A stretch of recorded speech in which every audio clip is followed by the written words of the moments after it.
invité. Je suis Laurence Dufort, directrice du CAE de Paris. Je suis très heureuse de vous accueillir pour cette seconde matinée, ce second webinaire autour de la question des sanitaires dans les établissements scolaires.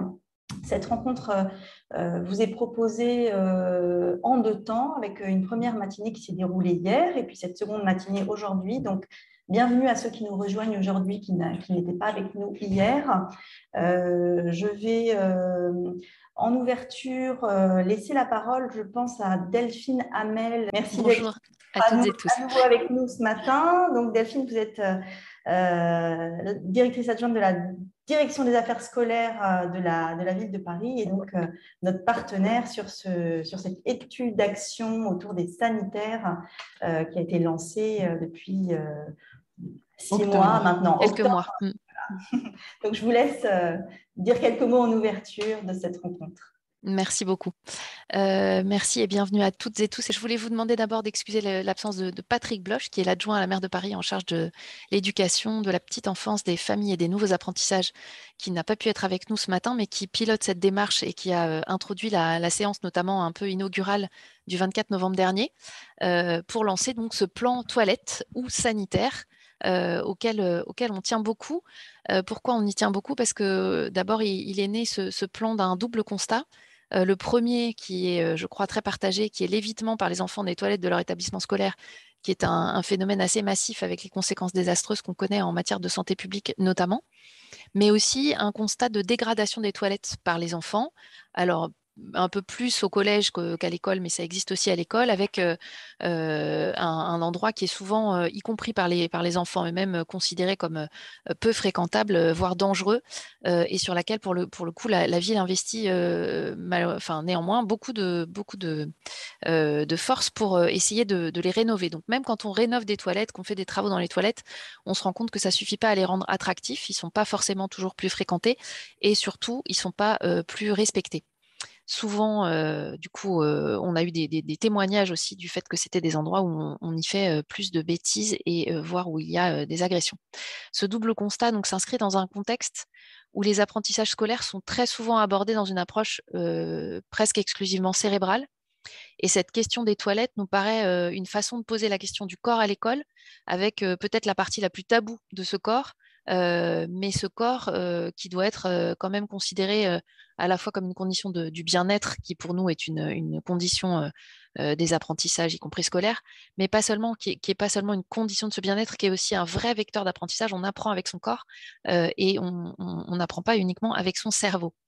Cette démarche, elle s'inscrit aussi dans un plan, dans le projet éducatif de territoire, qui est vraiment notre chapeau global pour l'ensemble de la direction des affaires scolaires, mais qu'on partage aussi avec nos partenaires institutionnels, en particulier l'éducation nationale.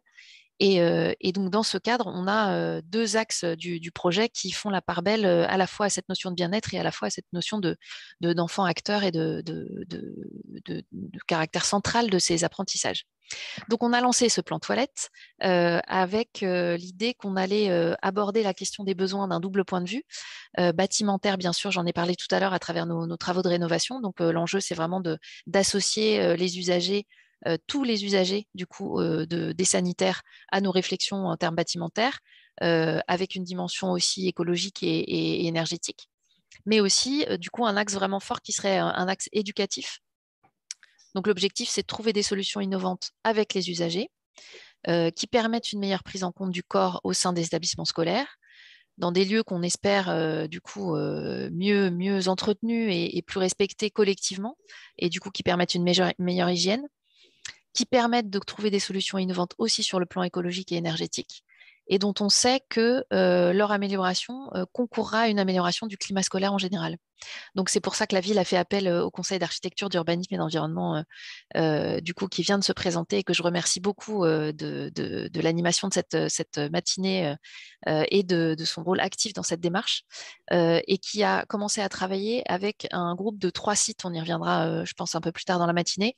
L'idée, c'était de lancer cette démarche à travers une expérimentation. Donc, on va avoir un groupe de 3 sites cette année et puis un autre groupe de 3 sites l'année prochaine, avec une maternelle, une élémentaire, un collège, et qui nous permettent de tester du coup un certain nombre d'hypothèses sur l'association des usagers et notre démarche de concertation sur cette question des sanitaires.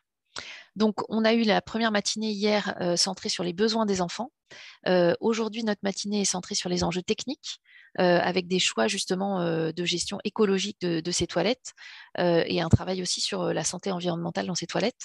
Moi, ce que j'ai beaucoup apprécié hier, et je crois que c'est vraiment le même format aujourd'hui, c'est cette alternance du coup de retour d'expérience avec d'autres collectivités et qui sont extrêmement intéressantes et inspirantes pour nous, et puis d'experts qui vont nous parler du coup eux aussi depuis leur expertise. Donc, je vous souhaite un très bon webinaire et je suis ravie d'être avec vous ce matin.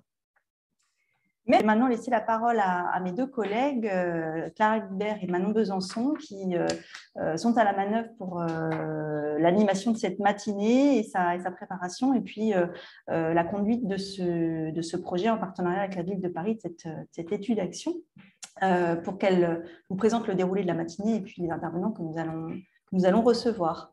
Bonjour à tous, donc Clara Gilbert. La matinée va s'articuler autour de paroles d'experts, de retours d'expérience dans d'autres collectivités et d'avis des enfants, parce qu'on a mené des ateliers auprès des enfants dans les écoles pilotes.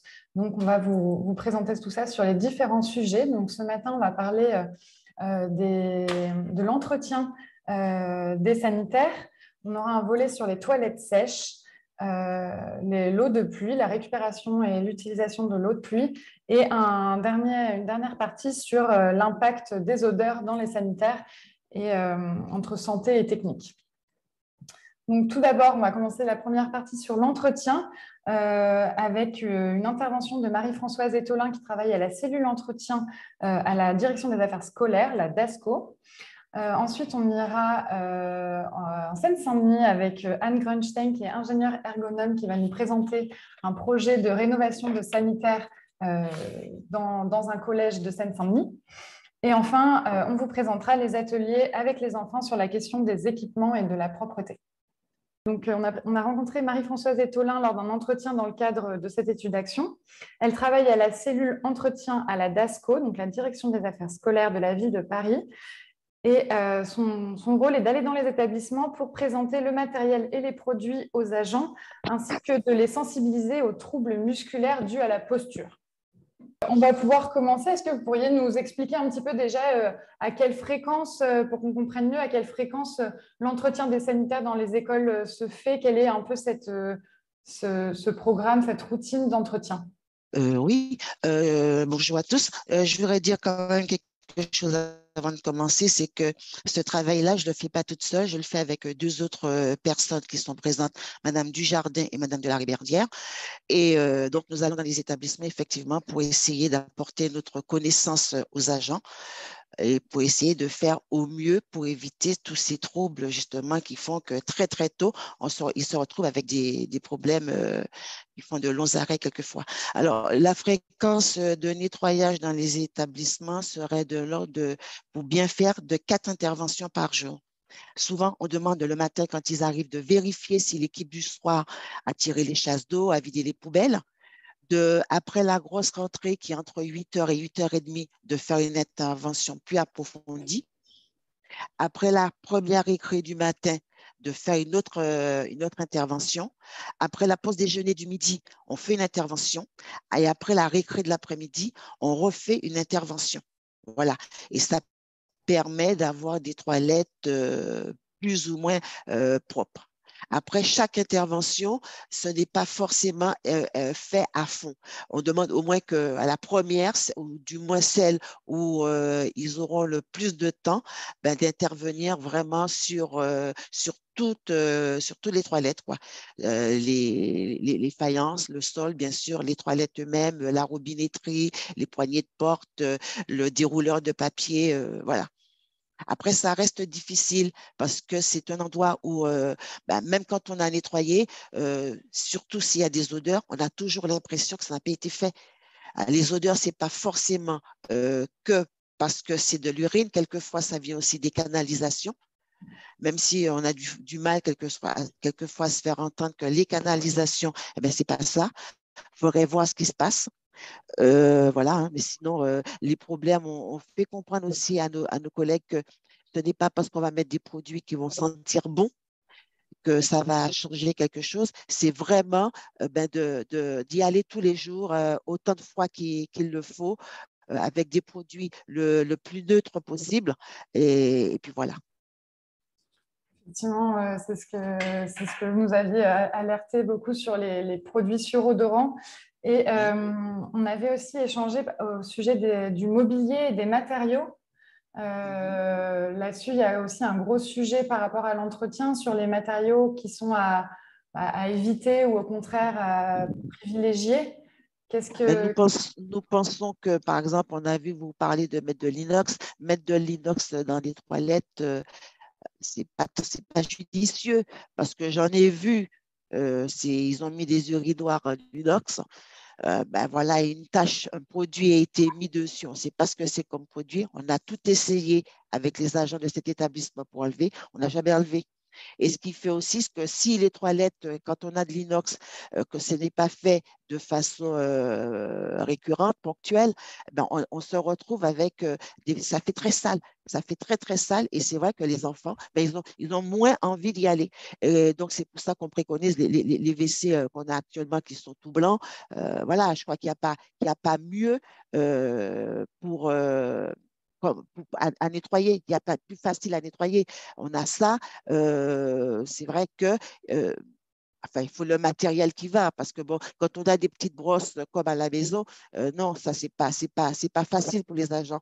Donc, il faut vraiment des brosses ergonomiques avec de longs manches pour permettre un bon nettoyage et surtout que les agents n'aient pas trop à se pencher parce que selon les établissements, selon le nombre d'élèves, il peut y avoir quand même un certain nombre de cabines et d'urinoirs 4 fois par jour. On le sent à la fin de la journée. C'est pour ça aussi que pour mettre des carreaux le plus possible dans les toilettes, c'est plus facile à nettoyer. C'est plus facile à nettoyer et ça demande aussi, comment je vais dire, on n'a pas forcément besoin de produits très, très, très spécifiques. Souvent, les produits que nous avons, par exemple, actuellement par rapport à la pandémie, on utilise un produit qui permet de tout faire. Donc ça, c'est quelque chose qui est vraiment très, très pratique et qui serait bien justement de trouver ce genre de produit quand on sortira de cette situation pour qu'elle soit utilisée de façon plus pérenne dans les établissements. Un produit pour tout. Et justement, à ce sujet, vous parliez des carreaux, un des sujets qui revient beaucoup quand on parle aux enfants, etc., c'est le sol Ah qui oui, a toujours un aspect, enfin, parfois l'eau peut stagner, etc. Et tout à donc, fait. c'est une des grosses questions aussi par rapport à l'entretien, le fait qu'on puisse évacuer l'eau directement dans le bloc sanitaire, où parfois il n'y a pas d'évacuation, il n'y a pas de petits siphons pour pouvoir évacuer l'eau directement quand on lave à grande eau dans le bloc, et Il on faut, est obligé de racler jusqu'à l'extérieur. Quelle est oui, la quelquefois, oui. configuration idéale justement pour pouvoir entretenir au mieux le sol et pouvoir évacuer l'eau dans ces cas-là? Ben, moi, je me pose la question de savoir est-ce qu'on est obligé de faire des sols avec des carreaux blancs. Peut-être qu'on pourrait peut-être prendre des couleurs qui soient qui paraissent moins salissants. Après, c'est vrai qu'on va peut-être avoir des sols euh, pour éviter quand même les accidents, donc antidérapants. Mais bon, c'est de choisir vraiment la bonne couleur avec des joints qui vont pas faire tristomine trop vite. Et c'est vrai que s'il y avait des évacuations, des trous, je ne sais plus comment ça s'appelle, à l'intérieur des toilettes, des locaux des toilettes, ce serait peut-être plus facile que de devoir quelquefois, ben, il faut tirer, il faut racler jusque dans la cour et ben, selon la configuration, ça peut être difficile. Quelquefois, on peut avoir des escaliers, donc il faut descendre des escaliers, racler des escaliers pour aller toujours plus loin dans la cour pour rejoindre tout à l'égout. Donc, peut-être que dans les toilettes, il faudrait peut-être envisager qu'on ait ce genre de qu'il y ait ce genre, que ce soit fait un peu comme ça. On a tout à l'égout dans les toilettes, comme ça, on peut tirer et on peut racler plus facilement. Je pense que ce serait mieux. Après, c'est aussi pour pour laver les mains, les lavabos. Il faut les laisser aussi des choses qui soient très neutres, qui se nettoient très facilement. dans la robinetterie, peut-être pas faire des robinets trop enfoncés dans les lavabos parce que les enfants boivent dans les toilettes. Mm. Il y a Voilà. aussi les effets de recoin. Vous nous Ah avez oui, expliqué ça par oui, rapport au c'est vrai robinet ou que même à la cuvette. voilà. Après, bon, c'est vrai que si on pouvait avoir, pour permettre un accès plus facile, peut-être derrière les toilettes, il faut peut-être repenser les toilettes, les cuvettes qui seront installées, qui seront installées pour ça. Quand on a aussi la tuyauterie, parce que les enfants, malheureusement, il y en a qui donnent des coups de pied à la tuyauterie, peut-être pas les faire trop basses, mais les remonter, les coffrer. Pour laisser le moins de choses possible qui puissent donner envie aux enfants de jouer avec. Donc, c'est vrai que donc, je pense que coffrer peut-être la tuyauterie un peu plus haute, à moins qu'il y ait une autre façon de faire, je ne sais pas. Oui, il faudrait retravailler sur ça. Retravailler sur ça, parce que ça aussi, ça éviterait que ça salisse très vite. Donc, tout ça, c'est vrai que quand on rentre dans les WC, on regarde une tuyauterie avec du papier collé dessus, des choses comme ça donne pas envie d'y aller. Ça, c'est sûr. Tout à fait. Merci beaucoup, Madame Etolin, pour toutes ces explications techniques. On visualise très bien effectivement tous ces enjeux de la mission d'entretien des sanitaires. Donc, maintenant qu'on a pu identifier un petit peu ces missions-là dans les écoles, le protocole, le matériel, on s'est intéressé aussi au collège en Seine-Saint-Denis, qui a entrepris une démarche de co-construction, justement, en prenant en compte tous les besoins des agents, notamment des agents d'entretien. Donc, on va rencontrer maintenant Anne Grunstein, qui est avec nous également. Donc, Anne Grunstein, qui est ingénieure ergonome au conseil départemental de Seine-Saint-Denis. Elle est responsable d'une équipe sur l'ergonomie et les conditions de travail et elle a participé activement au projet de rénovation des toilettes du collège Fabien de Seine-Saint-Denis. Bonjour. Bonjour. Vous m'entendez? Bonjour. On vous entend très bien. Est-ce que vous pouvez nous expliquer un petit peu le contexte de ce projet justement de co-construction dans le collège à Saint-Denis, s'il vous plaît? Donc déjà, c'est une demande de la direction de l'éducation et de la jeunesse, donc du département de la Seine-Saint-Denis, et du coup un soutien aussi de ce projet, où ils ont été extrêmement participatifs.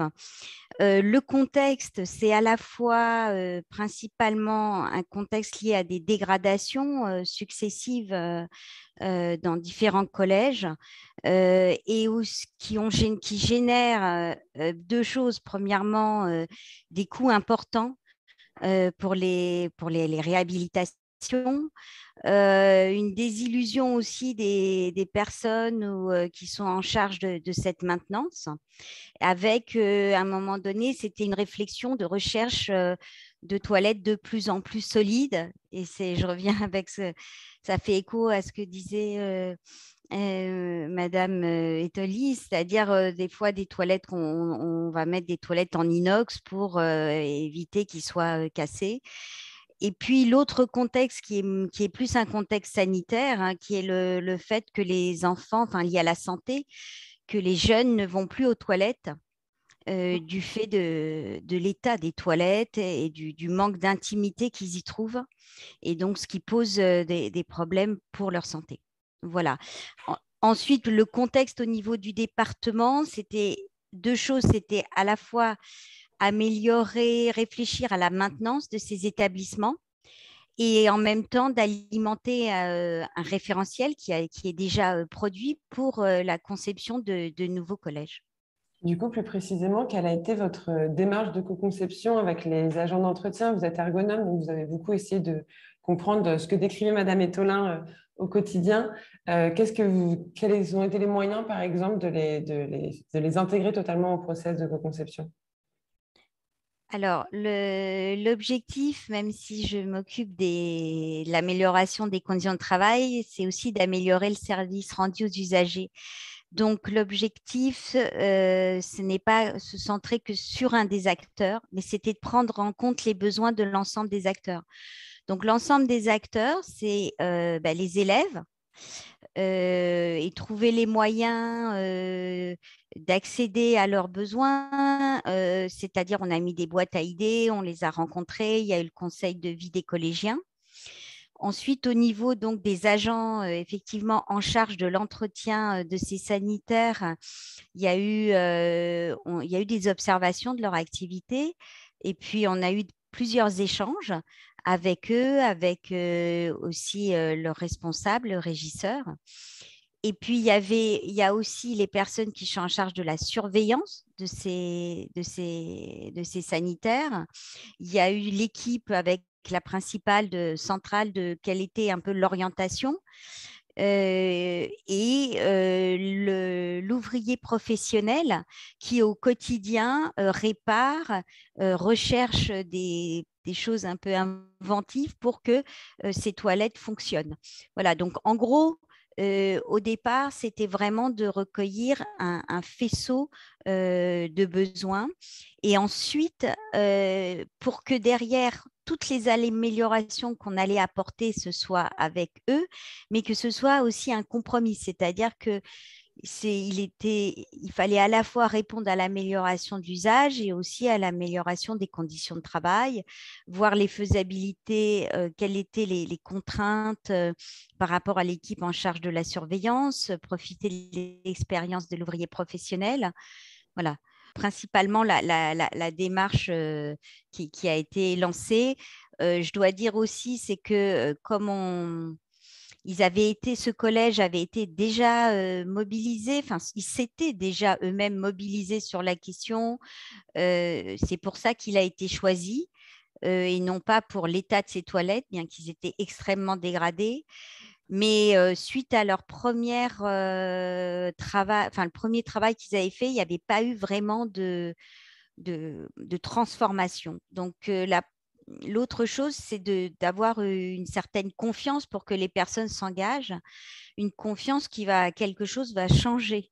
Et donc, même si ce projet a duré quasiment 2 ans, très vite, il y a eu un certain nombre de travaux d'amélioration qui ont été en lien avec les remontées dont je vous parlais des besoins, donc tant au niveau des élèves, faire des questions en termes de l'hygiène, des questions au niveau de respect de leur intimité, donc il y a eu des travaux, et puis aussi au niveau des agents qui sont en charge de l'entretien, on a complètement on leur a donné un espace dans chaque sanitaire, on a modifié l'équipement, réduit la charge, etc. Voilà. Mais l'autre aspect, on en parlera peut-être après, c'était vraiment de mettre en visibilité les besoins et le travail de chacun pour modifier les représentations et trouver des solutions ensemble. Oui, justement, vous avez eu il y a eu des gros travaux de participation de tous les acteurs. Est-ce que vous pouvez nous donner quelques exemples justement de ces dispositifs qui ont été mis en place pour mettre en lumière un petit peu, mettre en valeur le travail de chacun dans ce projet de co-construction? Donc l'idée, pour ma part, c'était plus d'avoir une posture d'experte qui analyse les problèmes et trouve les solutions.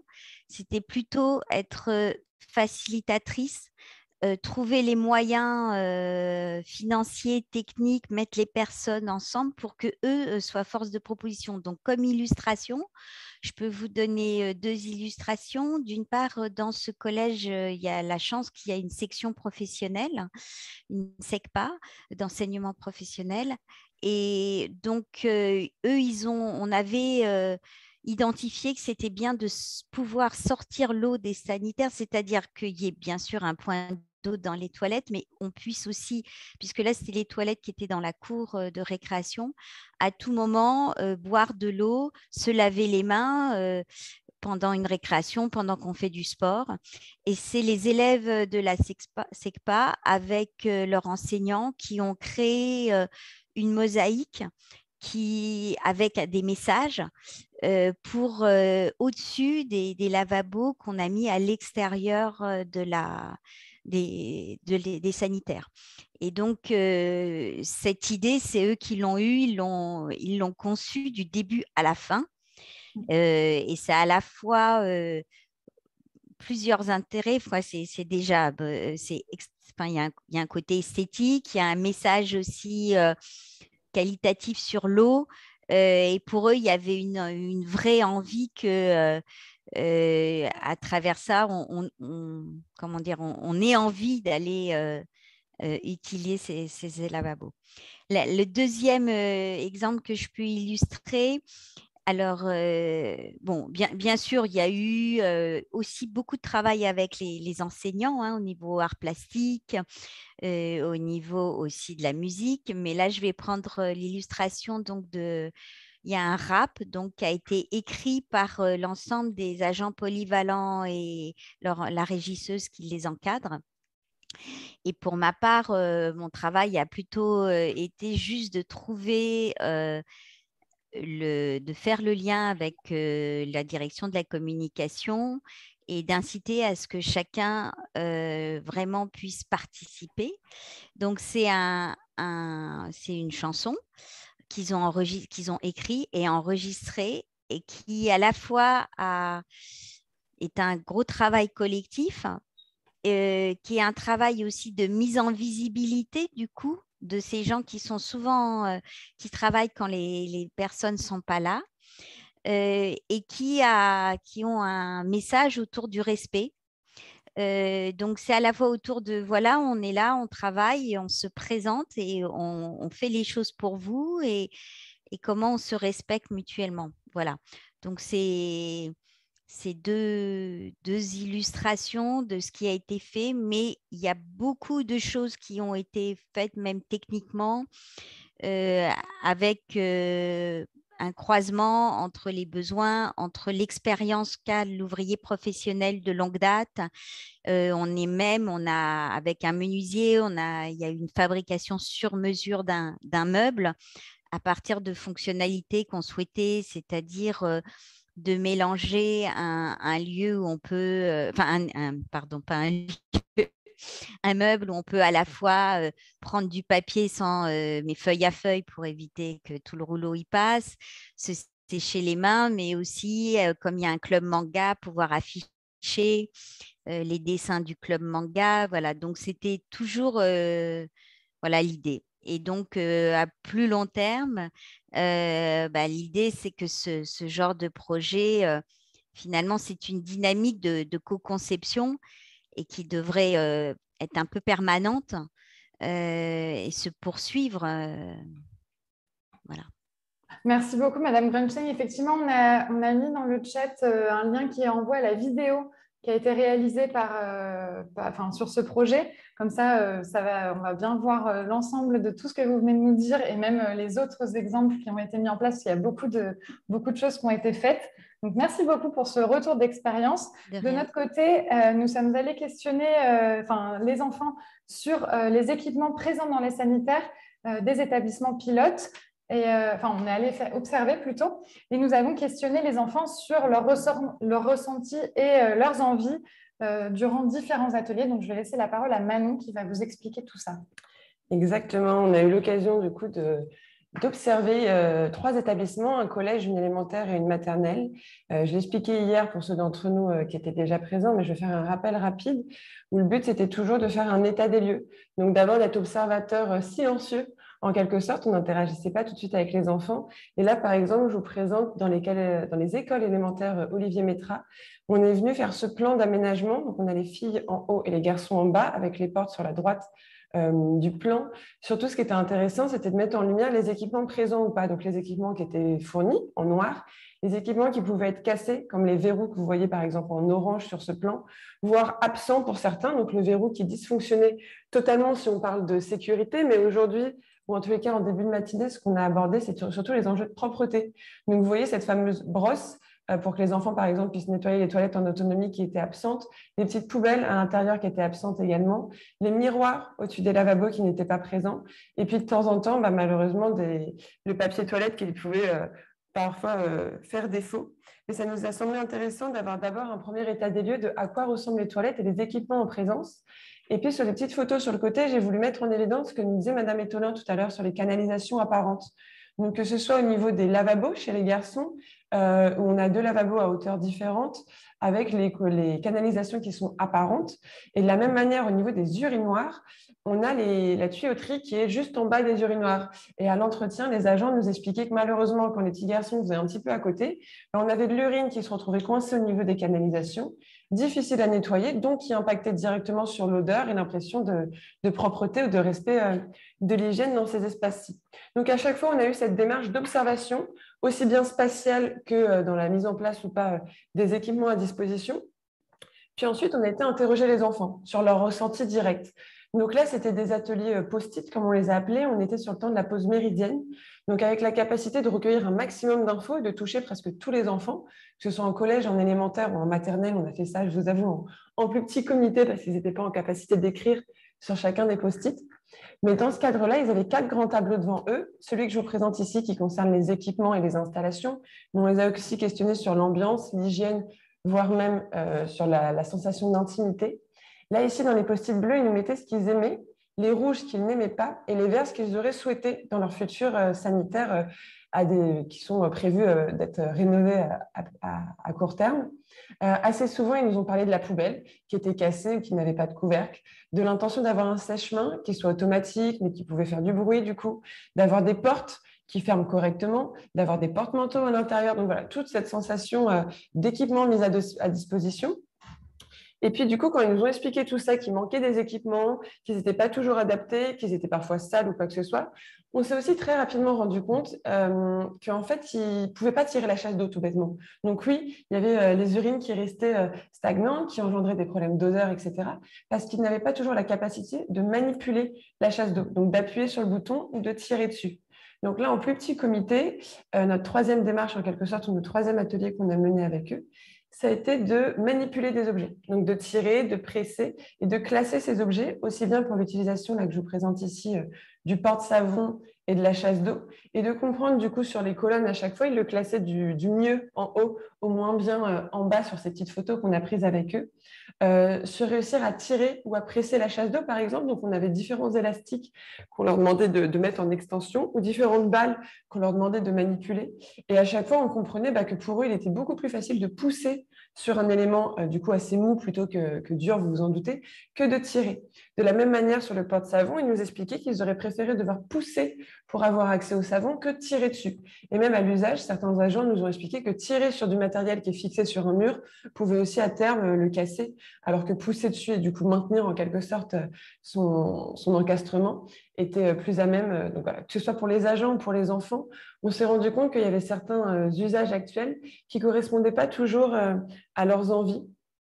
Et de la même manière, pour revenir sur les questions qui nous concernent en première partie de matinée sur la propreté, l'entretien et l'hygiène, on a eu ce même tableau où les enfants nous ont souvent dit, voilà, la chasse d'eau, ça sent mauvais, on n'arrive pas à la tirer.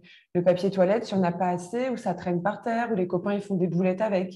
Le lavabo, il n'est pas toujours propre. Et puis en plus, quand on doit mettre notre bouche au niveau du goulot pour boire, on a l'impression que ce n'est pas très, très propre. Le sol, il est glissant, ce genre de choses. Donc, les retours d'expérience que nous avait partagés Madame Etolin, par exemple, sur les contraintes ou les difficultés d'entretien en fonction des matériaux, on s'est rendu compte que les enfants en avaient totalement conscience et partageaient un petit peu les mêmes retours. Donc, on a fait ce même process de manipulation. Alors là, ce n'était pas les yeux ouverts qui manipulaient tous ces éléments. On avait une petite cage dans laquelle ils mettaient leurs mains, donc un peu comme s'ils avaient eu les yeux bandés, et on leur demandait de toucher ces éléments. Et du coup, via le toucher, il y avait la sensation de rugosité, lisse ou rugueux, il y avait la sensation de chaleur, est-ce que c'est froid, est-ce que c'est chaud. Donc là, sur les photos de gauche, qui correspondaient plutôt au sol, ils nous ont expliqué qu'ils avaient assez bizarrement pas envie de cette assiette en faïence ou matière carrelage, on va dire, qu'on leur avait posée, pas non plus envie de liège. Ils nous ont très vite dit, en fait, ça va absorber l'eau, donc c'est pas bon. Il faut une surface qui soit pas glissante, qui soit imperméable. Donc l'élément en noir tout en haut, c'était du carrelage. Ils nous ont dit, ça c'est bien, parce que du coup, ça glisse pas trop, ça se lave facilement pour les agentes quand elles passent, et puis en même temps, c'est sombre. Assez paradoxalement, ils ont aussi choisi le bois, qui pour le coup n'est pas le matériau le plus propice à mettre au sol, mais qui pour eux restitue une sensation de chaleur, qui était un des éléments de confort qu'ils attendaient. On montrait hier, par exemple, l'exemple de l'école Jeanne d'Arc, sur laquelle on reviendra tout à l'heure, qui a eu le parti pris de mettre du carrelage imitation bois, donc qui répondait un petit peu à ces deux envies des enfants. Et puis sur la photo de droite, je vous ai montré quand on les a questionnés sur la cuvette. Donc là, on parlait de la cuvette dans le sens de l'assise. On leur a montré de l'inox, On disait tout à l'heure que ce n'était pas le plus facile d'entretien et quelqu'un nous expliquait que même ça pouvait permettre ou en tous les cas engendrer la conservation des traces de calcaire. Les enfants ne l'ont pas vraiment apprécié non plus. Ce qu'ils ont très vite apprécié, c'est plutôt le couvercle de Tupperware qu'on leur avait montré, le couvercle bleu ou la petite assiette pour enfants qui étaient des matériaux du coup en plastique. Donc en fait, très vite, quand on les a questionnés sur la cuvette, ils ont ramené du plastique. Donc en fait, ils ont ramené la lunette pour le confort. Donc là, on en a beaucoup parlé hier des enjeux de confort et des besoins des enfants, mais aussi quand on aborde les matériaux ou l'entretien, on a assez souvent cet enjeu de confort qui réapparaît, que ce soit pour l'agent qui lave que pour l'enfant qui en est l'usager. Et à terme de tous ces ateliers, on leur a dit, OK, on a vu plein de choses sur les équipements, sur la matérialité, on a touché, on en a débattu ensemble, on a fait un peu un cahier des charges de ce qu'on devrait mettre entre le bois ou le carrelage au vu des avantages et inconvénients de ces différents matériaux. Et là, on leur a demandé de faire une petite cabine. Donc ça, c'était une maquette individuelle. Dans le cas de l'école Métra, ça a été fait par des CP jusqu'au CM2. On a fait exactement le même process que celui que je viens de vous montrer sur les cahiers élémentaires en maternelle et au collège, en adaptant, vous doutez, notre propos et puis la difficulté de mise en œuvre. Mais là, ce qui est intéressant, c'est que vous voyez beaucoup de bois dans toutes ces maquettes, du carrelage, des espaces assez sobres, assez propres, mais aussi sur les photos de droite, il m'a semblé intéressant de voir ces patères, ce porte-manteau accroché au dos de la porte, ou même en bas, cet enfant qui a eu l'idée de rajouter la poignée. On en parlait tout à l'heure des fameux verrous qui ne sont pas toujours fonctionnels. Donc voilà, je reboucle un petit peu aussi avec toute la démarche qu'on vous a présentée hier et remettre au centre de l'idée les besoins des enfants. Mais sur ces maquettes, on y voit aussi de la végétation, de la lumière, des miroirs, des doubles boutons pour les chasses d'eau, pour avoir cet enjeu de gaspillage de l'eau ou de gestion de l'eau, mais de manière générale, de se projeter dans un endroit confortable et facile d'entretien. Ils avaient toujours en tête les faits que les agentes devaient passer et que ça devait être aussi facile pour eux. Ils avaient un début d'enjeu de contraintes, même à leur échelle, ou en tous les cas d'enjeux techniques qui étaient toujours abordés.